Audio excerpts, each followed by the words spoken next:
Hello everyone.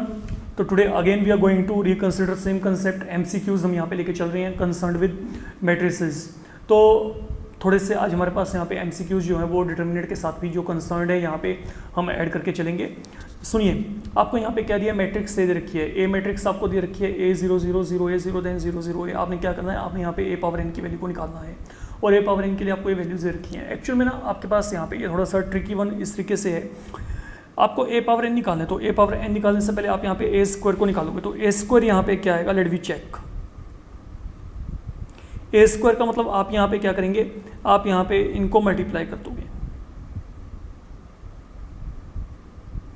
You will multiply a by a। ठीक है, तो जब आप यहाँ पे इसको मल्टीप्लाई करोगे तो यहाँ पे पता क्या आएगा, देखो यहाँ पे a स्क्वायर आएगा, ये दोनों एंट्री यहाँ पे जीरो आएंगी। जब आप यहाँ पे इसको सोल्व करेंगे जीरो, देन यहाँ पे जीरो, देन अगेन यहाँ पे जीरो आ गया, देन अगर आप यहाँ पे सोल्व करेंगे जीरो यहाँ पे आ रहा है, जीरो यहाँ पे आ रहा है, जीरो यहाँ पे आ रहा है, देन आगे क्या आएगा, यहाँ पे जीरो, यहाँ पे जीरो, यहाँ पे zero, zero into zero, then a into A, यहाँ पे a स्क्वायर, यहाँ पे जीरो आएगा, देन फाइनली जब आप इसको करेंगे तो यहाँ पे जीरो आएगा, यहाँ पे जीरो, यहाँ पे जीरो आ रहा है। ये रो को ये कॉलम के साथ करेंगे तो यहाँ पे zero into zero, zero into A into zero, you can check, and finally zero into zero, यहाँ पे zero into zero, then a into A square, तो यहाँ पे जीरो जीरो a स्क्वायर आ गया। फाइन, तो ये मेरे पास यहाँ पे a स्क्वायर की वैल्यू है। अच्छा, अगर मैं आपको कहता हूँ a क्यूब निकाल के देखो, अब अगर आप यहाँ पे a क्यूब को चेक करेंगे तो a क्यूब क्या आएगा, यहाँ पे इसको ऐसे रखो,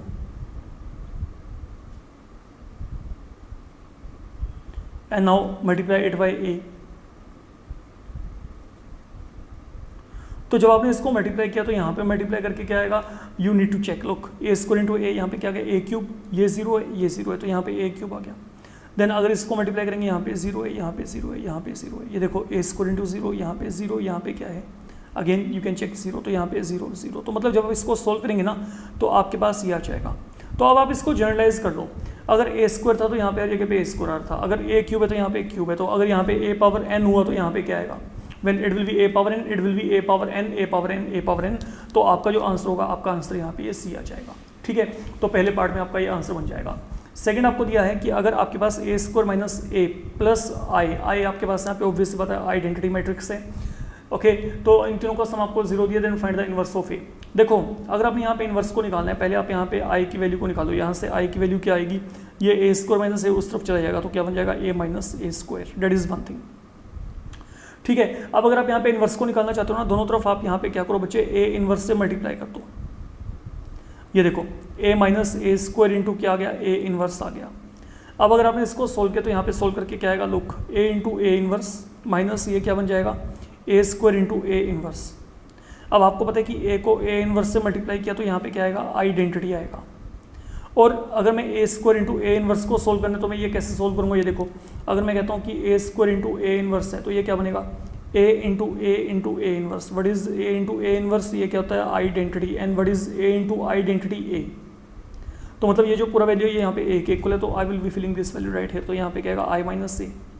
ठीक है, तो आइडेंटिटी को a इनवर्स से मल्टीप्लाई किया तो यहाँ पे क्या आएगा, a इनवर्स, तो a इनवर्स की वैल्यू क्या आ गई, i माइनस a के इक्वल आ जाएगी। तो आपने किया क्या है, कुछ नहीं है, आपको जो ये एक्सप्रेशन दिया गया था ना, आप इस एक्सप्रेशन में a इनवर्स से दोनों तरफ मल्टीप्लाई कर दो and you are going to get your answer. Fine, a inverse से मल्टीप्लाई किया, i इंटू ए इनवर्स होता है, then a into A inverse identity होता है। अगर आपने यहाँ पे a इनवर्स से मल्टीप्लाई किया तो यहाँ पे सिर्फ a बचेगा आपके पास।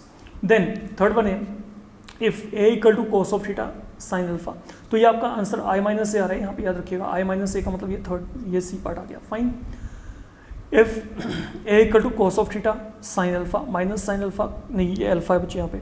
ओके, तो if a equal to cos alpha sine alpha minus sine alpha cos alpha, then a into A transpose निकालना है। देखो a आपको पता ही है, a आपको क्या दे रखा है, कोस alpha sine alpha minus sine alpha cos alpha. अब इसका ट्रांसपोज निकालेंगे, इसका ट्रांसपोज क्या आएगा, लुक ये जो रो है ये कॉलम बन गया, ये रो आपके पास यहाँ पे कॉलम बन गया। ठीक है, तो ये रो को मैंने यहाँ पे कॉलम बना दिया, ये रो को मैंने यहाँ पे कॉलम बना दिया, दोनों को मल्टीप्लाई कर दो, a इंटू ए ट्रांसपोज आपको कहा गया, what is a into A transpose. तो अगर आप इन दोनों को यहाँ पे मल्टीप्लाई करेंगे तो यहाँ पे मल्टीप्लाई करके क्या आएगा, let you check, cos into cos, यहाँ पे कोस स्क्वायर अल्फा आ गया, sine into sine square alpha आ गया, ये cos alpha minus cos alpha sine alpha cos alpha, ये वैल्यू क्या आएगी, जीरो आएगी। आप चेक करो, minus sine alpha cos alpha sine alpha, ये वैल्यू क्या आएगी, minus sine alpha cos alpha sine alpha, तो यहाँ पे क्या आ गया, 0 आ गया। एंड फाइनली आपके पास यहाँ पे क्या आएगा, माइनस माइनस प्लस, तो sign square alpha plus cos square alpha यहाँ पे 1 आएगा। ये भी आइडेंटिटी क्या है, 1, तो 1 0 0 1, तो मतलब ये मेरे पास यहाँ पे क्या है, आइडेंटिटी। तो जो आपके पास यहाँ पर वैल्यू आपको मिलने वाली है, ठीक है, ये वैल्यू मेरे पास यहाँ पे आइडेंटिटी के कहलाएगी, इस बात को समझ के चलिएगा। That is identity matrix, that is the answer with you. Then coming across fourth one हमारे पास यहाँ पे क्या है, ए आपको दे रखा है 1 1 1 1, एंड जो ए है ये सेटिस्फाई करता है a power 4 equal to k time a। आपने k की वैल्यू को निकालना है। एनी हो, पहले a दे रखा है तो a स्क्वायर को निकालते हैं। a स्क्वायर क्या आएगा, 1 1 1 1 1 1 1 1। तो अगर आपने इसको सोल्व किया ना, लोग ये क्या आएगा, 1 + 1 देन 1 + 1 देन 1 + 1, तो मतलब 2 2 2 2 आ जाएगा। ये आप कर सकते हो। आगे आप यहाँ पे a पावर 4 को चेक करो। a पावर 4 क्या होगा, a स्क्वायर का स्क्वायर, तो मतलब मैं इसको यहाँ पे 2 टाइम मल्टीप्लाई कर दिया, तो ये क्या आएगा, 2 2 4 2 2 4, है ना। तो ये 2 × 2 4 2 × 2 4, तो यहाँ पे क्या बन जाएगा, 4 + 4 यहाँ पे क्या गया, 8। ऐसे यहाँ पे 2 2 4 2 2 4, यहाँ पे 8, यहाँ पे 8, यहाँ पे 8। तो आपको गिवन क्या है, इसको चेक करो। आपको यहाँ पे a पावर 4 की वैल्यू मिल गई, याद रखिएगा। फाइन, अब यहाँ पे a पावर 4 का मतलब यहाँ पे क्या है, 8 8 8 8 equal to k times a का मतलब यहाँ पे क्या है, 1 1 1 1। तो सीधी सी बात है, ये आप एक स्केलर के साथ एक मैट्रिक्स को मल्टीप्लाई करेंगे तो ये इनसाइड मल्टीप्लाई हो गया, k। तो यहाँ पे क्या आएगा, bye equality of the matrices आपके पास k की वैल्यू क्या आ जाएगी, 8 आ जाएगी। That is all you need to do. तो यहाँ पे k की वैल्यू क्या आएगी, 8 आ जाएगी। फाइन, देन a आपको एक स्क्वायर मैट्रिक्स दिया गया है, तो इनमें से कौन सा ट्रू है। अगर a एक स्क्वायर मैट्रिक्स है तो a + a transpose is Q symmetric. हम कुछ भी नहीं कह सकते इसके regarding. Okay, then a × a transpose हमारे पास सिमेट्रिक है, हमें इसके रिगार्डिंग बात करनी है। देखो, अगर a + a transpose Q symmetric हुआ तो जो आपके पास यहाँ पे इसका ट्रांसपोज होगा वो इसके नेगेटिव के इक्वल आएगा। That is one thing. तो मेरे को यहाँ पे फिलहाल के लिए ऐसा कुछ भी नहीं दिया गया, ठीक है, कि ये a आपके पास सिमेट्रिक है कि नहीं, तो मैं यहाँ पे कुछ ऐसा प्रॉपर्टी लगा ही नहीं सकता फिलहाल के लिए। अगर मैं इसको सोल्व भी करता हूँ, मान लो मैं यहाँ पे लेफ्ट हैंड साइड को लेके चलता हूँ, ये लेफ्ट हैंड साइड को सोल्व करने के लिए आप क्या करेंगे, a + a ट्रांसपोज का ट्रांसपोज, ये यहाँ पे क्या आएगा, a transpose + a transpose whole transpose. तो मैंने यहाँ पे प्रॉपर्टी को लगा दिया जो आपके पास यहाँ पे मैट्रिसेस में ट्रांसपोज की प्रॉपर्टी थी, ठीक है। तो यहाँ पे क्या आएगा, ये आएगा a ट्रांसपोज + a। किसी भी मैट्रिक्स का अगर आप डबल ट्रांसपोज लेके चलते हो वही आ जाता है। तो this value is not equal to this value, तो मतलब ये स्क्यू सिमेट्रिक तो है नहीं, दैट इज कंफर्म्ड। अब देखना है a × a ट्रांसपोज सिमेट्रिक है क्या। अगर a × a ट्रांसपोज सिमेट्रिक हुआ तो इस पूरे का ट्रांसपोज इसी के इक्वल आएगा। लेट वी चेक, क्या इस पूरे का ट्रांसपोज इसके इक्वल आता है कि नहीं। ये देखो यहाँ पे a × a transpose whole transpose, यहाँ पे क्या होगा, यहाँ पे आपका रिवर्सल लॉ लगेगा। अगर आपने यहाँ पे रिवर्सल लॉ लगाया तो यहाँ पे क्या आएगा, रिवर्सल लॉ क्या था, अगर मैं आपको यहाँ पे कहता हूँ कि PQ होल ट्रांसपोज है, ये क्या होता है, Q ट्रांसपोज P ट्रांसपोज। तो यहाँ पे क्या आएगा, पहले ये जो मैट्रिक्स है A ट्रांसपोज का ट्रांसपोज, देन इसकी टर्न आएगी A transpose. Now what is, अगर मैं डबल ट्रांसपोज लेके चलूँगा तो यहाँ पे क्या आएगा, A × A ट्रांसपोज। तो are you getting same thing back, I am getting same thing back, you can check it out. तो मतलब ये क्या है, सिमेट्रिक है। ओके, सेम पैटर्न पे अगर आप यहाँ पे इसको चेक करेंगे a - a ट्रांसपोज, ये आपके पास यहाँ पे सिमेट्रिक नहीं आएगा। आप डेफिनेटली इसको चेक करके चलेंगे तो ये मेरे पास ऑप्शन नहीं आती। नॉन ऑफ दिस वैसे आपका खत्म हो गया तो आपको यहाँ पे आंसर मिल रहा है फिलहाल के लिए, ठीक है। ये आपका यहाँ पे फाइनल आंसर माना जाएगा।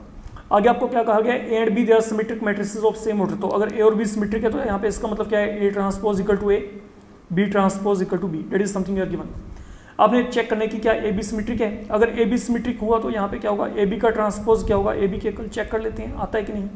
लुक, लेफ्ट हैंड साइड को लेके चलो, ए बी ट्रांसपोज क्या होगा, रिवर्सल अलग जाएगा, B transpose A transpose. Then what is B transpose, B A. A transpose क्या है, ए है। तो ये तो बी ए के इक्वल आ रहा है ना कि ए बी के इक्वल, तो मतलब ये जो है पहला पार्ट तो पॉसिबल है नहीं, ठीक है। अब चलते हैं, ए बी प्लस बी ए को सिमेट्रिक प्रूव करना है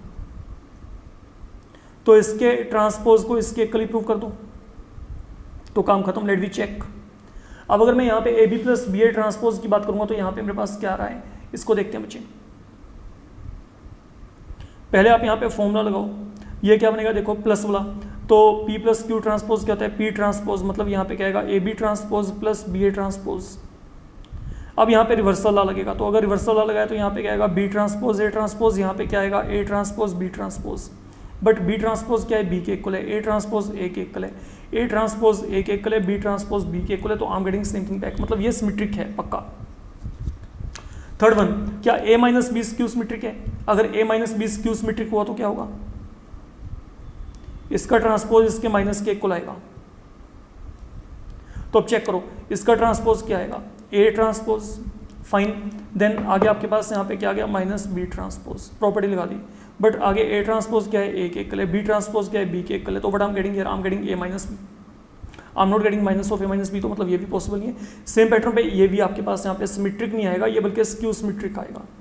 तो मतलब आपके पास यहाँ पे अगर a और b दोनों सिमेट्रिक मैट्रिसेस हैं ऑफ सेम ऑर्डर, तो आपके पास सिर्फ ये वाला जो पार्ट है, ये पार्ट ही यहाँ पे आपके पास वैलिड पार्ट है, अगर आप यहाँ पे इसको सोल्व करके चलते हैं। फाइन, तो that is your sum number 6। Now coming across sum number 7। अब सम नंबर 7 में हमारे पास यहाँ पे क्या है, इसको चेक करिएगा, देखिएगा ए एंड बी आपको यहाँ पे कोई भी दो मैट्रिसेस दे रखे हैं जिनके ऑर्डर क्या दे रखे हैं, 3/m एंड 3/n। तो मतलब ए का ऑर्डर क्या दिया है, 3/m, बी का ऑर्डर क्या दिया है, 3/n, और m आपको n के इक्वल दे रखा है, फाइन। अब आप क्या कर रहे हो, order of matrix 5a minus 2b निकालना है। देखो एक बात तो क्लियर सी है कि अगर मैं 5a माइनस 2b को निकाल रहा हूँ तो मतलब मैं यहाँ पे दो मैट्रिसेस को सब्ट्रैक्ट कर रहा हूँ। और जब भी आप कोई भी दो मैट्रिसेस को सब्ट्रैक्ट करते हो ना, तो सब्ट्रैक्शन कब होता है, जब उनका ऑर्डर क्या होता है, सेम होता है।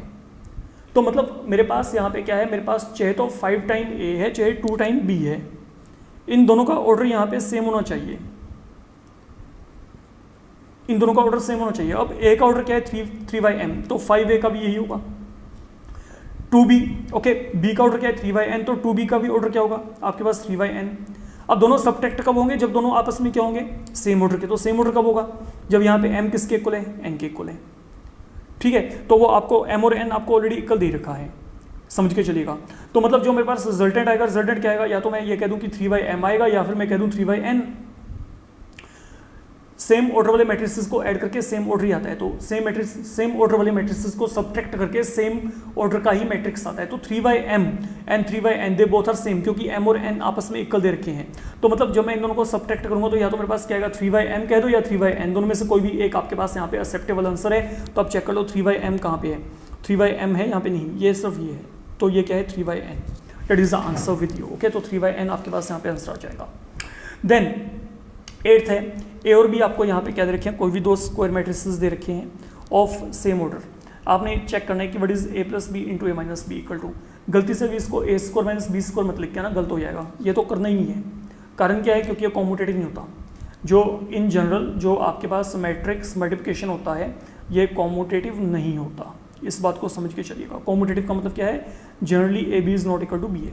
एनीहो, अब अगर मैं इसको सोल्व किया तो यहाँ पे क्या आएगा, a plus B into A minus B. बड़ा सिंपल सा काम है, बच्चों का काम है। देखो आप इसको मल्टीप्लाई कर दो, a into A square, A को b से मल्टीप्लाई किया, a इंटू बी, जो ऑर्डर है उसको वैसे रखना है। तो a into B minus A B, plus b को a से मल्टीप्लाई किया, b को b से किया, यहाँ पे माइनस बी स्क्वायर। चेक कर लो कि ये वैल्यू यहाँ पे कहीं पे आती है कि नहीं। पहले ही बता दिया a b b a के इक्वल नहीं है, तो यू कांट कैंसिल इट। तो आप चेक कर लें आप यहाँ पे a square minus B square, a square minus B square, then plus B A minus A B, ये पड़ा है यहाँ पे। तो that is the second option, okay. तो आपके पास यहाँ पे सेकंड ऑप्शन जो है ये आपका यहाँ पे आंसर बन जाएगा, अगर हम यहाँ पे इस सम की बात करते हैं। आई होप कि इसमें आपको कोई भी दिक्कत नहीं होगी, ठीक है। देन ये आपके पास अब यहाँ पे आगे डिटर्मिनेंट। आपने क्या करना है, आपने इस वैल्यू को निकालना है, a minus B, B minus C, C minus A, B minus C, C minus A, C. Then यहाँ पे क्या है, a minus B, C minus A, minus B, B minus C. आपने इस पूरे डिटर्मिनेंट की वैल्यू को निकालना है। एंड बेसिकली जब भी हम डिटर्मिनेंट की बात करते हैं तो हमारा जो मेन कहीं ना कहीं पे फोकस होता है वो क्या होता है कि हम प्रॉपर्टीज़ को अप्लाई कर सकें। तो अब हमने यहाँ पे प्रॉपर्टीज़ की बात करनी है। अब ये प्रॉपर्टीज़ हमारे पास अगर हम यहाँ पे अप्लाई करते हैं, सुनो यहाँ पे प्रॉपर्टीज़ कैसे अप्लाई होंगी। आप सपोज करो कि मैंने यहाँ पे ये मेरे पास जो मेरे को डिटर्मिनेंट दिया गया है, ठीक है, मैं इसको लिख लेता हूँ। चलिए एक बार, a minus B, B minus C, C minus A.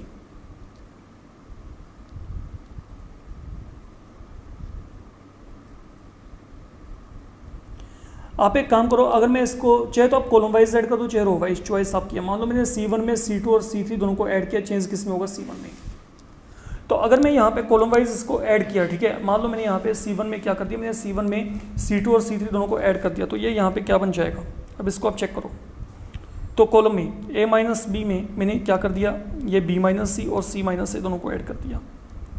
Then b minus सी में इन दोनों को ऐड कर दो, देन c माइनस ए, यहाँ पे क्या है A minus B then B minus C, यहाँ पे क्या आएगा बी माइनस सी, यहाँ पे सी माइनस ए देन यहाँ पे ए माइनस बी, देन यहाँ पे क्या है C minus A minus B B minus C. तो what is going to happen, अब आप यहाँ पे देखो आपने क्या किया, आपने कॉलम 1 में ये जो कॉलम 1 था इसमें C2 और C3 इन सब एलिमेंट्स को आपने ऐड कर दिया फिलहाल के लिए।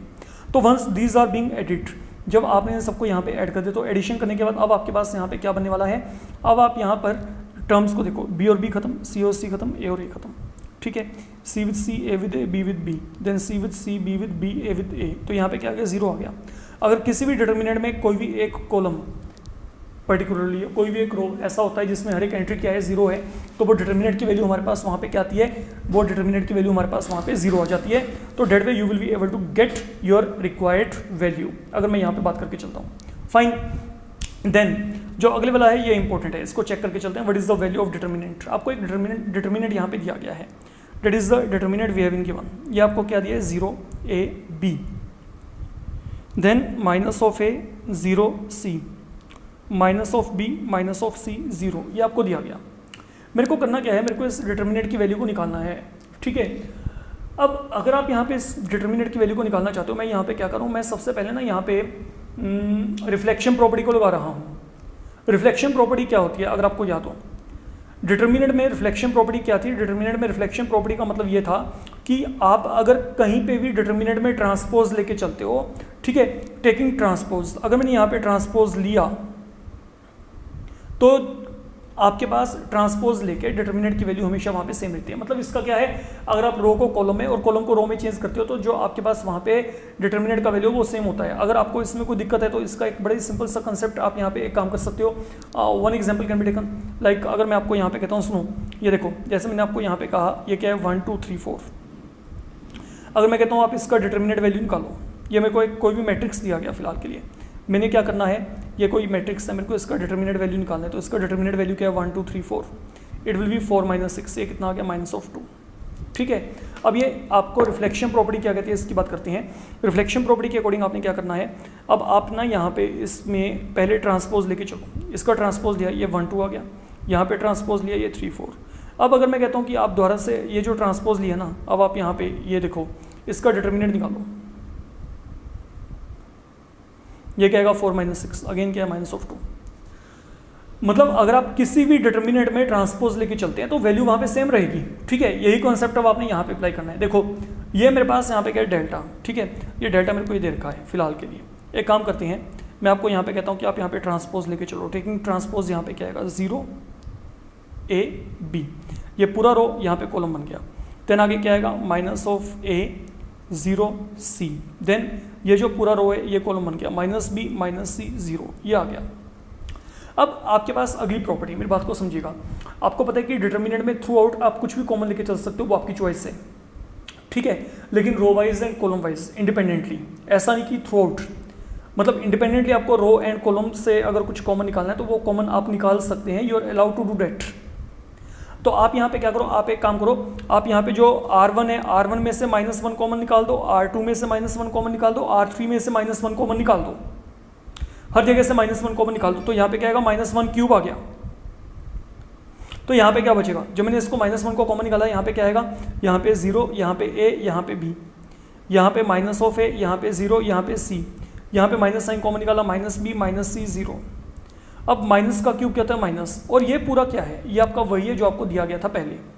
तो मतलब मैं वापस वहीं पे पहुंच गया, मतलब ये क्या गया डेल्टा के इक्वली आ गया, है ना। तो जब आपने यहाँ पे माइनस को और यहाँ पे माइनस को और यहाँ पे माइनस को कॉमन निकाला, तो यहाँ पे क्या गया -1³, यहाँ पे क्या गया 0 a b, देन a 0, यहाँ पे -a 0 c and then -b - c 0, ये पड़ा है। -1 का क्यूब क्या होता है माइनस साइन, और ये पूरे का पूरा डिटर्मिनेंट वही है जो कि आपको यहाँ पे दिया गया है। तो मतलब ये क्या है डेल्टा के इक्वल है। तो डेल्टा इक्वल टू क्या आ गया माइनस ऑफ डेल्टा। अब अगर डेल्टा यहाँ पे माइनस ऑफ डेल्टा के इक्वल है तो 2 डेल्टा इक्वल टू क्या आएगा 0। तो मतलब डेल्टा की वैल्यू क्या आएगी 0 होगी। तो मतलब ये जो आपके पास पूरे का पूरा डिटर्मिनेंट है, इसका वैल्यू मेरे पास यहाँ पे क्या आएगा 0 आ जाएगा। It is one of very very important one, तो बी केयरफुल। और वैसे भी ना ये आपके पास यहाँ पे अगर मैं डिटर्मिनेंट से थोड़ा सा बाहर निकल के चेक करता हूँ, ये मेरे पास एक स्क्यू सिमेट्रिक टाइप का मैट्रिक्स है। तो जितने भी आपके स्क्यू सिमेट्रिक टाइप के मैट्रिसेस आएंगे वहाँ पे आपके पास ये चीज़ पक्का वैलिड होगी, वहाँ पे उसका डिटर्मिनेंट की वैल्यू क्या आएगी 0। यू कैन चेक ये स्क्यू सिमेट्रिक क्यों है, डायगोनल एलिमेंट्स सभी क्या है 0 है, एंड देन जो 1 2 पोजीशन पे है वो वहाँ पे क्या है माइनस ऑफ 2 1 पोजीशन पे जो है उस एलिमेंट के मतलब A12 equal to minus of A21, A13 is equal to minus of A31, A23 is equal to minus of A32, you can check it out.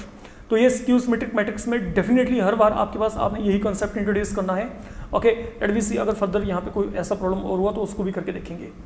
आगे आपको यहाँ पे क्या कहा गया है, डिटर्मिनेंट ऑफ 1 by 1 मैट्रिक्स, ये आपको एक सिंगलटन मैट्रिक्स दे रखी है, वो क्या दे रखी है -3। ठीक है, सुनो, अगर मेरे को यहाँ पे कोई भी एक सिंगलटन मैट्रिक्स दिया गया, जैसे मेरे को यहाँ पे -3 दिया गया, तो अगर मैं इसके डिटर्मिनेंट की वैल्यू को निकालना है तो इसके डिटर्मिनेंट की वैल्यू मेरे पास यहाँ पे क्या आएगी, इसका determinant -3 will be equal to -3, simple. ठीक है, तो एक बात याद रखिएगा, ये डिटर्मिनेंट है, डिटर्मिनेंट इज नॉट मॉडुलस, कहीं वहाँ पे -3 को +3 करके आ जाओ, तो आपके पास यहाँ पे जो इसका आंसर आएगा वो आपके पास यहाँ पे क्या आएगा, that will be equal to -3। Fine, तो ये होगी आपके पास यहाँ पे, अगर आपके पास सिंगलटन मैट्रिक्स है, मतलब कोई भी सिंगलटन मैट्रिक्स है, लाइक अगर आपको यहाँ पे 5 मिलता है, मान लो कोई सिंगलटन मैट्रिक्स है जिसमें आपके पास सिर्फ क्या है 5 है, मैं कहता हूँ कि इसके डिटर्मिनेंट की वैल्यू क्या आएगी, तो डिटर्मिनेंट की वैल्यू क्या आएगी 5 आ जाएगी। अगर वहाँ पे -10 है तो -10 आ जाएगा डिटर्मिनेंट का वैल्यू। देन आगे क्या है, determinant of a matrix A equal to 1 3 -5, okay, that is 1 + 3 - 5, 1 × 3 × -5, not defined none of this. Now ये बहुत ही आपके पास गंदे प्लस समय, इसमें कुछ भी नहीं करने लायक। आपको पता है कि जो डिटर्मिनेंट होता है, डिटर्मिनेंट हम कहाँ पे निकालते हैं, डिटर्मिनेंट निकलता ही वहाँ पे जहाँ पे स्क्वायर मैट्रिक्स होती है, और ये तो स्क्वायर है ही नहीं, ये क्या है, ये तो रो मैट्रिक्स है, तो वी कांट गेट डिटर्मिनेंट, हमारे पास यहाँ पे क्या है, नॉट डिफाइंड। ओके, हम इस वैल्यू को निकाल ही नहीं सकते, इस बात को ना समझ के चलिएगा। तो यहाँ पे जो आपका ऑप्शन रहेगा, it will be undefined, we can't get it.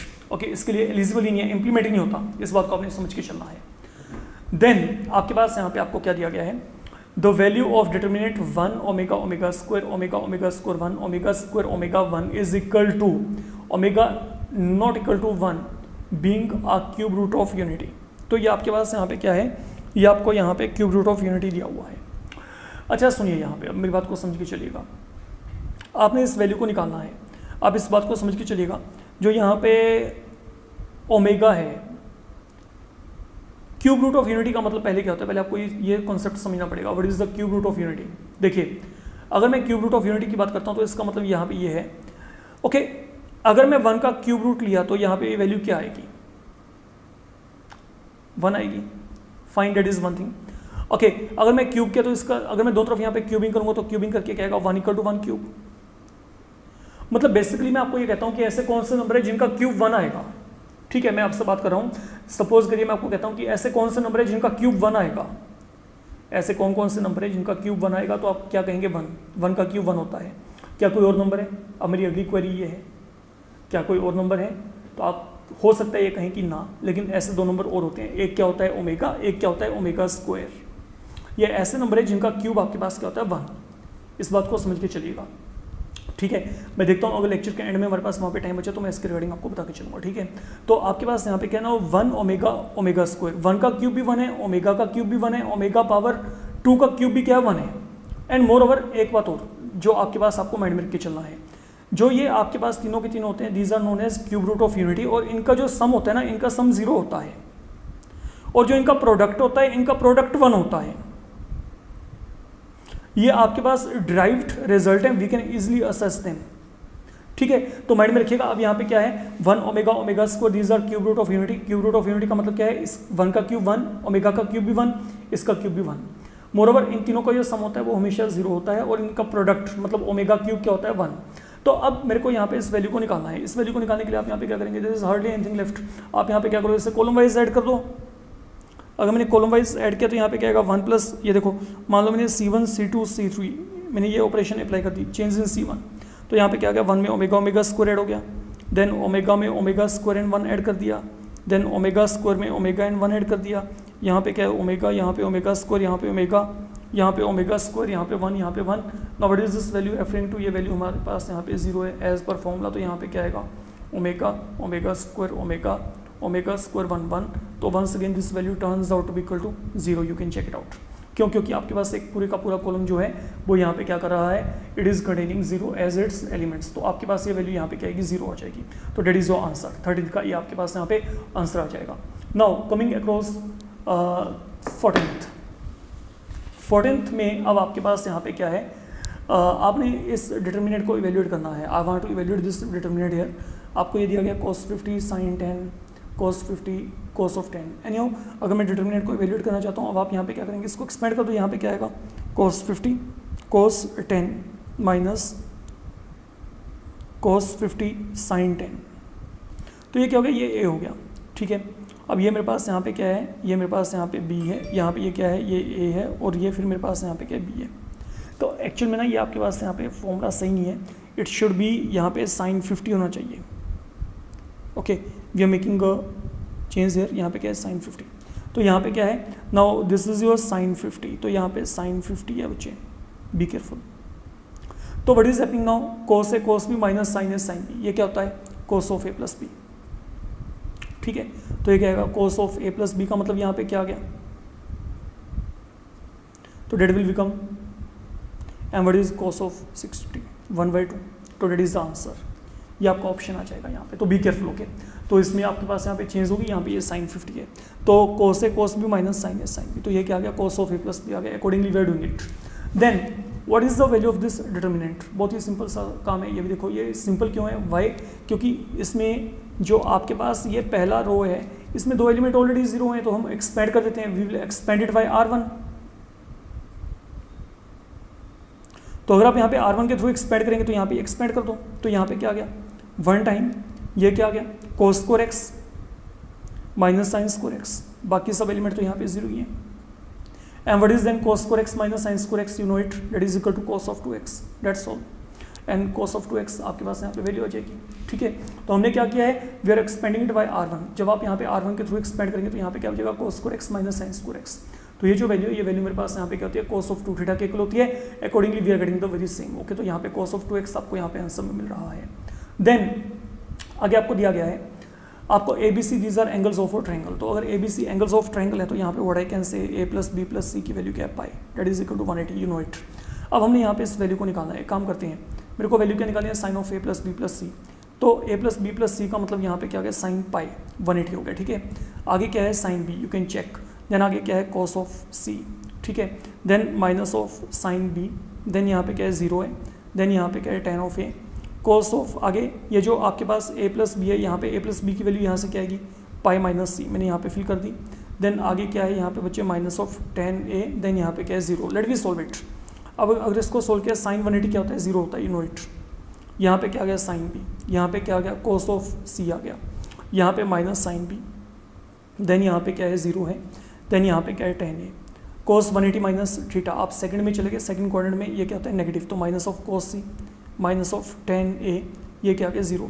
ये ना आपका वैसे ही वो बन गया जैसे स्क्यू सिमेट्रिक होती है। अब क्या करेंगे, इसको 1 मान लो। अब क्या करो, वाई रिफ्लेक्शन प्रॉपर्टी क्या आएगा, मान लो मैंने रिफ्लेक्शन प्रॉपर्टी लगा दी, तो मतलब इसका क्या लेके चलेंगे, ट्रांसपोज। रो को कॉलम में, कॉलम को रो में कन्वर्ट कर दो, तो यहाँ पे क्या आ गया, ये रो पूरा कॉलम बन गया, ये पूरा row, minus sine b, 0 tan a, and then आगे क्या आएगा, minus of cos of c, minus of यहाँ पे क्या आ गया, tan a, देन 0। जब ये काम किया, अब यहाँ पे क्या करो, हर एक रो में से, जैसे वहाँ पे क्या था, -1 कॉमन निकाल लो। तो अगर मैंने -1 कॉमन निकाला तो यहाँ पे क्या आएगा, -1 क्यूब। अब यहाँ पे क्या बचा, इसको चेक करो, यहाँ पे 0 sine b cos of c, then यहाँ पे क्या आ गया, minus sine b, then what do we get, ये आपके पास 0 आ गया। देन यहाँ पे tan of a, then ultimately यहाँ पे minus of cos c, then यहाँ पे क्या आएगा, minus of tan a and 0। Now let you check कि क्या ये पूरे का पूरा डिटर्मिनेंट यही है जो आपको यहाँ पे मिल रहा है। तो ये वैल्यू क्या है, यहाँ पे देखो सेम है, तो मतलब ये वैल्यू क्या आ गई, -1 का क्यूब, यहाँ पे क्या आएगा, माइनस साइन, और ये जो पूरे का पूरा है ये आपका यहाँ पे डेल्टा ही तो है, तो माइनस ऑफ डेल्टा आ गया। तो मतलब डेल्टा इक्वल टू क्या आ गया, माइनस ऑफ डेल्टा, तो 2 time delta will be equal to 0, तो that will lead you to delta value equal to 0। तो यहाँ पे आपके पास ये जो डिटर्मिनेंट है ये आपके पास यहाँ पे 0 वैल्यू ऑक्यूपाई करेगा। फाइन, तो that is what we had to do here. तो ये आपके पास फिर वही स्क्यू सिमेट्रिक वाला केस है जिसको हमने यहाँ पे सॉल्व किया है। I hope you have got my point what I wanted to say. तो that is enough in this module. आप कीप प्रैक्टिसाइजिंग, इस तरीके के जो समय आपको definitely examination point of view में कम in 1 mark, definitely. Fine. Thank you so much.